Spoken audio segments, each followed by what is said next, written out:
The internet connects computers, but language connects people. So if you want to truly connect with people around the world, you need to speak their language. So what language is it? Well, if you're just speaking English, which my guess is most of you are right now, you're only going to reach about 20, your website is only going to reach about 20% of all web users. And that's native English-speaking users around the world. And this graphic is actually already a little dated. It's less than a year old, but there's now more than 4 billion internet users. English represents a small slice, a declining slice. As the next billion internet users come online, the majority will not speak English. And Chinese, of course, as you see here, is the dominant language now of internet users, followed by Spanish, Arabic, Japanese, and so on. So the more languages you speak means the more people you reach. It's quite simple. And I'm not advocating that you support all languages or try to support all languages. This is a very expensive endeavor. But understand that languages are a means to an end. And if you've targeted certain markets, Japan, Russia, China, etc., you're going to need to invest in supporting those languages. So what languages, if I were to just pick 10, what would they be? Well, this is based on my research, and this is based on work that I've done benchmarking the leading global brands and their websites. These are the 10 most commonly supported languages by global websites, beginning, of course, with English. English and Chinese are the two dominant languages. They're really on par with one another in terms of representation on the internet, followed by French for France, Japanese, German, Spanish for Latin America, Korean, Portuguese for Brazil, not Portugal, Italian, and Russian. Now, your mileage might vary. If your goal is to target just Vietnam, then Vietnamese is obviously going to be your key language. But this is a representative sampling of the most popular languages supported globally.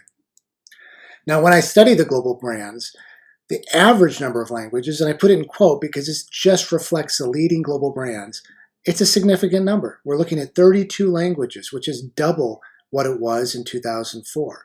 So this is where the world is right now in terms of global companies. And I've highlighted a few companies here, beginning with Facebook. And in 2008, Facebook supported just 3 languages, which is kind of hard to believe. It is now over 100 languages.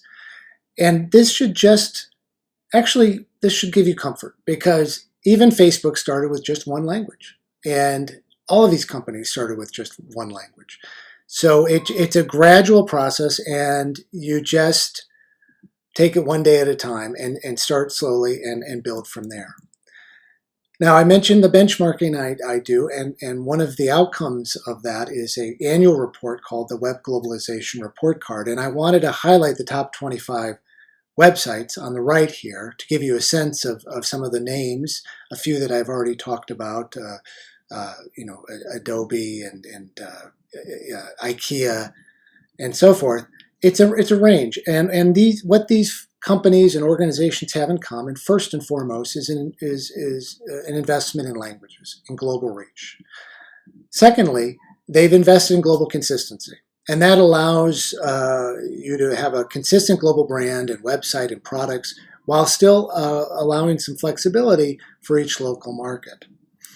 And thirdly, there's a depth of localized content. There's an investment not only just in translated content, but localized content. And when I say localized, I'm talking about visuals, functionality, and also social media. A lot of these companies invest in multiple social media accounts.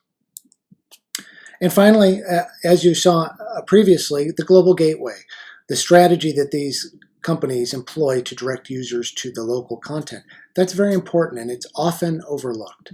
So this gives you a sense of some of the best practices, and I'm going to keep coming back to these best practices throughout these presentations. But now let's move on to your worksheet.